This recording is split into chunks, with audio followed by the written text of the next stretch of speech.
მოგესალმებით ჩემს YouTube არხზე.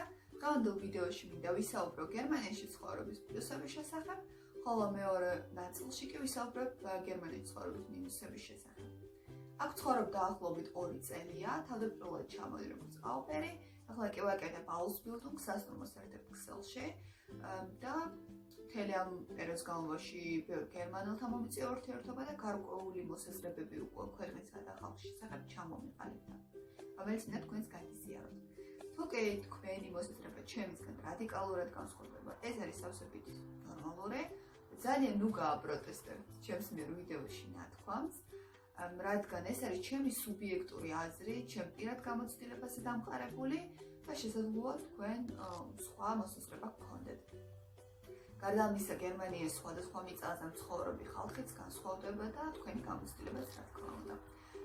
საინტერესო იქნება თუ თქვენ მიერ გერმანიაში განახულ პლუსებსა და მინუსებს კომენტარების სახით დაწერთ და მათთვის, ვინც ეხლა პირებს ჩამოსვლა სასწავლებლად და სამუშაოდ, იმედია ეს ვიდეო სასარგებლო აღმოჩნდება. ბევრი რომ არ გავაგრძელოთ და დავიწყოთ. რასთან ასოცირდება თქვენთვის გერმანია? ჩემთვის პირველ რიგში ეს არის ხარისხი. ეს ხარისხი არა მარტო პროდუქციას შეეხება, არამედ მომსახურების სფეროსაც. მე პირადად ძალიან კმაყოფილი ვარ მომსახურების სფეროთი და ყველაზე თვალში საცემი ერთ-ერთი ეს არის მაღაზიები. როდესაც შედიხართ მაღაზიებში და რამეს ყიდულობთ, აუცილებლად მოგესალმებიან, გაგიღიმებენ, გისურვებენ მშვიდობიან საღამოს, დილას ან შუადღეს. გარდა ამისა, თუ რამე დღესასწაულია მოგილოცავენ.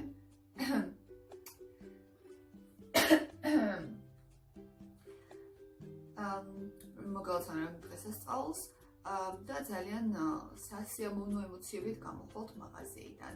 ძირითად შემთხვევაში ეს ხდება. ბევრი რა თქმა უნდა იტყვის, რომ ეს არის ყველაფერი ყალბი, ღიმილი, დაზეპირებული ციტატები და ალბათ ასეც არის, მაგრამ კონკრეტულად სერვისს რაც შეეხება, მე მაგალითად მერჩევი ესეთი ყალბის რდინულობიანობა, ვიდრე ძალიან უხეში და გულწრფელი უზრდელობა, რომელსაც ძალიან ხშირად ვაწყდებოდი სამწუხაროდ. გარდა ამისა, მოტანის სერვისი არის ძალიან სწრაფი და ხარისხიანი და ონლაინ არის ყველაფრის შეკვეთა შესაძლებელი, დაწყებული პროდუქტიდან და ტანსაცმლიდან დამთავრებული მედიკამენტებამდე, რაც კორონის პერიოდში განსაკუთრებით აქტუალურია. მაგალითად, როდესაც კარანტინში ხვდება ადამიანი, ვისაც აქ ნაცნობი და ნათესავი არ ჰყავს, ყველაფრის გამოწერა შეუძლია ონლაინ და ერთ დღეში სწრაფი მოტანის სერვისით მოვა მათი პროდუქცია. გარდა ამისა, ალბათ ეს ჩემთვის არის ძალიან დიდი პლუსი, რადგან მე იმ მცირე ქალთა კატეგორიას განვეკუთვნები, რომელიც შოპინგით არანაირ სიმეორობას არ ღებულობს და ამიტომ ყველაფერს ონლაინ შეკვეთა მირჩევნია, რადგან არ მიყვარს რიგებში დგომა, არ მიყვარს გასახდელში ლოდინი და ძალიან მყრის მოკლედ ეს პროცესი. ამიტომ ვცდილობ ასაცმელი მაინც ონლაინ შევუკვეთო. გარდა ამისა, რაც დიდი პლუსი აქვს ონლაინ მაღაზიებს, მაგალითად პროდუქცია, რომელიც მათ ვებგვერდზე განთავსებული არის, შესაძლოა მაღაზიებში საერთოდ არ იყოს და მხოლოდ ონლაინ იყიდებოდეს და საკმაოდ დიდ ფასდაკლებებს თავაზობენ ონლაინ თავის კლიენტებს.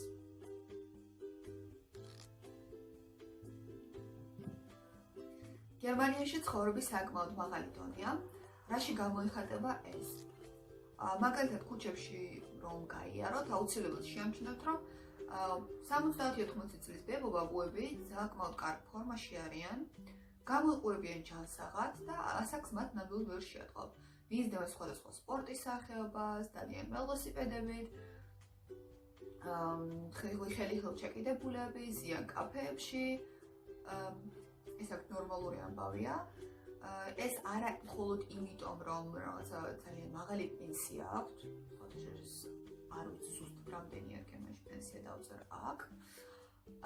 არა იმიტომ, რომ დიდი პენსია აქვთ, არამედ საპენსიო ასაკამდე ნორმალურ გერმანელს, რომელსაც დამთავრებული აქვს უნივერსიტეტი, ისეთი და მუშაობს თავისი პროფესიით, შეუძლია საპენსიო ასაკამდე იმდენი თანხა შეაკროვოს, რომ 50 წლის შემდეგ ძალიან მშვიდად და თავისუფლად იცხოვროს და აკეთოს ის, რაც მართლა სურს და აქ ადამიანები მართლა 50 წლის მერე მეორე ცხოვრებას იწყებენ.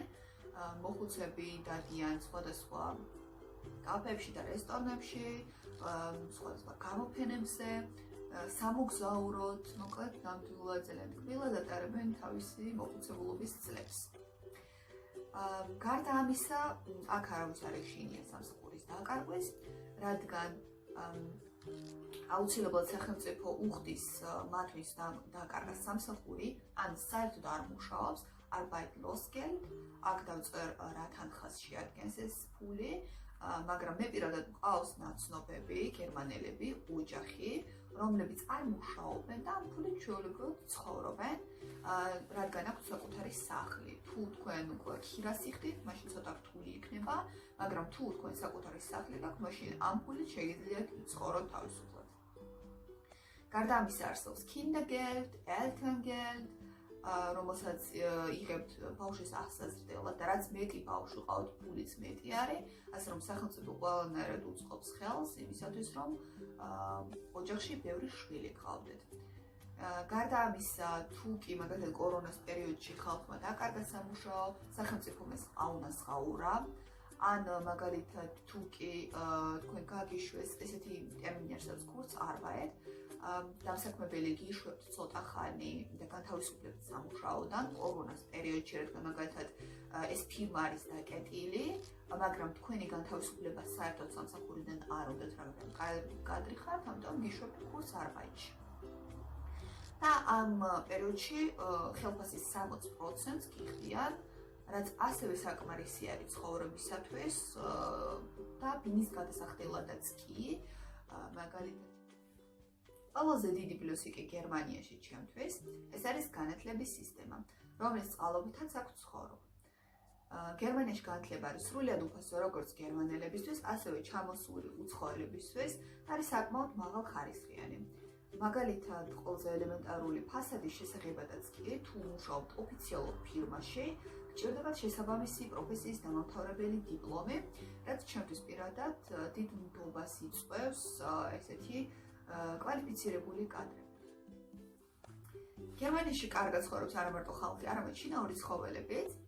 პირველი ერთი თვის განმავლობაში, როცა ჩამოვედი გერმანიაში, ხვდებოდი, რომ თვალს რაღაც მაკლდა. შემდეგ კი მივხვდი, რომ აქ არ არსებობს უსახლკარო ცხოველები. ქუჩაში ვერც ერთ ძაღლს ვერ იპოვეთ პატრონის გარეშე და თუ კი რომელიმე ძაღლი დაიკარგა, მაშინვე იწყებენ მისი პატრონის ძებნას, ან თვითონ პატრონი იწყებს ცხოველის ძებნას და ყოველ ბოძზე არის გაკრული ამ ძაღლის ფოტო, საკონტაქტო მისამართით ამ პატრონის. არსებობს სპეციალური Facebook ჯგუფები, სადაც ეძებენ დაკარგულ ცხოველებს, მოკლედ მთელი ქალაქი არის ხოლმე ჩართული ძირითადად ამ პროცესში. პირადად ჩემთვის ეს ფაქტი ძალიან სასიამოვნოა და ძალიან მომწონს და ძალიან დიდი პლუსი არის, რადგან პირადად მე ვიცნობს, იცის რამდენად მიყვარს ცხოველები და ძაღლები მათ შორის და სახლიდან არ მახსოვს რომ გავსულიყავი მშრალი საკვების გარეშე, ყოველთვის ყვებოდი ცხოველებს და მაგალითად სკოლაში რომ მივდიოდი, ესე ძაღლების ესკორტი მიმაცილებდა და გამომაცილებდა ხოლმე უკან. ყველა ძაღლს ჩემ ქუჩაში ვიცნობდი მოკლედ. გარდა ამის და ეს არ არის დამოკიდებული მხოლოდ გერმანელების სიყვარულზე ძაღლების მიმართ, ამაში ძალიან დიდი წვლილი მიუძღვის სახელმწიფოს და აქ სახელმწიფოს მიერ ყველაფერი დარეგულირებული არის, რის გამოც ეს პრობლემა არის მთლიანად გადაჭრილი უსახლკარო ცხოველების. გარდა იმისა, რომ არსებობს ძალიან ბევრი თავშესაფარი, ასევე 1000-ჯერ დაფიქრდებით გერმანიაში, სანამ აიყვანთ ძაღლს, რადგან უნდა გადაიხადოთ ეს დამოკიდებული არის ჯიშზე და ძაღლის ზომაზე. უნდა გადაიხადოთ გარკვეული გადასახადი იმისა, რომ გყავთ ძაღლი. გარდა ამისა, ყოველ დღეს ან ორ თვეში ერთხელ მოგდით ვეტერინარისგან შეტყობინა, რომ უნდა გააკეთოთ აცრა. ცხოველი აუცილებლად ოფიციალურად უნდა იყოს დარეგისტრირებული და უნდა გქონდეს პასპორტი. ასე რომ ესე უბრალოდ ქუჩაში ძაღლის გადაგდება აქ არ გამოგივათ, რადგან პატრონს მაშინვე იპოვიან. უმეტესწილად ეს ხდება. გარდა ამისა, მეორე ტენდენცია არსებობს გერმანიაში, რაც ძალიან მიხარია ასევე, ეს არის თავშის აქ არ ყიდულობენ ძაღლებს სილამაზის გამო, მაგალითად ჰასკის, რადგან ის არის მოდაში და არის ძალიან ლამაზი. აქ ძირითადად ძაღლები აყავთ თავშესაფრიდან და ამ შემთხვევაში არ მახსოვს ზუსტად, ან საერთოდ აღარ იხდით გადასახადს, ან იხდით ძალიან ცოტას და ეს ძალიან პოპულარული გახდა გერმანიაში თავშესაფრიდან ძაღლის აყვანა, რაც ძალიან მახარებს ასევე, რადგან მეც მაგალითად ქუჩიდან მყავს აყვანილი ძაღლი, იმის გამო რომ უბრალოდ შემეცოდა. ეს ტენდენცია სხვათა შორის საქართველოშიც წამოვიდა და ძალიან ხშირად Facebook გვერდზე გვხდება პოსტები, რომელიც ძაღლების პრობლემებზე და უსახლკარო ძაღლების პრობლემებზე არის. ძალიან მიხარია და უნდა აღვნიშნო, რომ საქართველოში ძალიან შეგნებული და მაგარი თაობა მოდის. ყველას ალბათ გსმენიათ, რომ გერმანელები არიან პუნქტუალურები და ყველაფერი არის საათივით აწყობილი. მაგალითად, ტრანსპორტი მოდის წუთი-წუთზე. ორ სიტყვაში გეტყვით გერმანელების პუნქტუალურობის შესახებ. გერმანელები ძირითად შემთხვევაში მართლაც პუნქტუალურები არიან და მაგალითად სამსახურის ან სკოლის გაცდენა, ან სასწავლებლის გაცდენა ესე უბრალოდ არ გამოგივათ. იმიტომ რომ უბრალოდ სულად გხსნათ თავს. აუცილებელი არის მოიტანოთ სამსახურში ან სასწავლებელში ცნობა ექიმის მიერ ხელმოწერილი იმის შესახებ, რომ იყავით ცუდად. რაც ჩემთვის ეს არის და მინუსიც.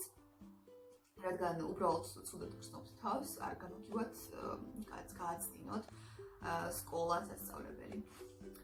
რაც შეეხება თავად პუნქტუალურობას, გერმანელები მეტწილად პუნქტუალურები არიან, თუმცა მაგალითად რიგებში ექიმთან ჩაწერისას ისიც ხდება, რომ გიწევთ 9 საათით ოდინი. თუმცა, ძირითად შემთხვევაში შემიძლია ვთქვა, რომ პუნქტუალურობა მართლაც ფასობს. გერმანელები ცდილობენ იყვნენ პუნქტუალურები. რაც შეეხება ტრანსპორტს, ძირითად შემთხვევაში ისიც პუნქტუალური არის და ჩემი გამოცდილებით მაქსიმალურად 20-15 წუთი დაუქმიანია, მაგრამ ეს მოხდა ორჯერ ან სამჯერ, მიუხედავად იმისა, რომ ყოველდღე ვიყენებ ტრანსპორტს. რაც შეეხება გზებს მაგალითად, ძალიან კარგი გზებია ყოველ შემთხვევაში დიდ ქალაქებში და მე პირადად რაც მახარებს, ეს არის ველობილიკები, რომელიც არის გამოყოფილი გზებისგან და გერმანიაში ნებისმიერ ქალაქში, ნებისმიერი მიმართულებით ყოველთვის შეგიძლიათ გამოიყენოთ ველოსიპედი და იმის არ გქონდეთ, რომ რომელიმე მანქანა დაგიჯახებათ. გარდა ამისა, გერმანელები, ესე ვთქვათ, პატივს სცემენ სხვა სატრანსპორტო საშუალებებს გარდა მანქანებისა და მოტოციკლით, მოპედით ან ველოსიპედით თუ გადაადგილდებით გზაზე, არანაირი საშიშროება არ შეგექმნებათ და არც ერთი მანქანა ნამდვილად არ დაგეჯახებათ. რისი შიში მე პირადად მქონდა ხოლმე, რადგან მე მიყვარს ველოსიპედის ტარება და საქართველოში ყოველთვის ვერ ვატარებდი ველოსიპედს ყველა გზაზე. პირადად ჩემთვის გერმანია არის ერთ-ერთი იდეალური ქვეყანა ბავშვის აღსასრდელად, მიუხედავად თავად მეთოდები, რომელსაც გერმანელები იყენებენ ბავშვის აღზრდისათვის, მე არ მომწონს, მაგრამ გარემო არის ძალიან კარგი, ვისათვის რომ ბავშვი აღიზარდოს ჯანმრთელი და ძალიან განვითარებული, რაც მე ძალიან მომწონს.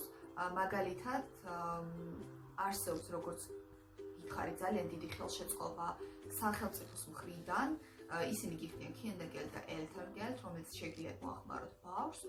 გარდა ამისა, ყველა ოფიციალურ დაწესებულებაში არის ძალიან დიდი ფასექლებები სპეციალურად ბავშვებისთვის. ეს არის მუზეუმები, ეს არის სატრანსპორტო საშუალებები, კაფეები, კლუბები სპეციალური ბავშვებისთვის შექმნილი.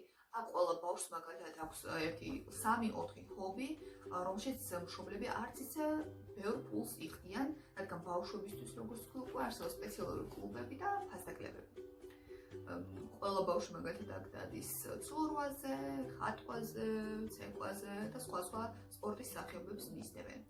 გარდა ამისა, არსებობს N რაოდენობით სპორტული კლუბები და გართობის საშუალებები, მაგალითად ჩემი ოპერის მუშაობის პერიოდში ჩემ ბავშვთან ერთად ძალიან ხშირად დავდიოდი როგორც გასართობ ცენტრებში, ასევე სხვადასხვა სპორტულ ღონისძიებებზე.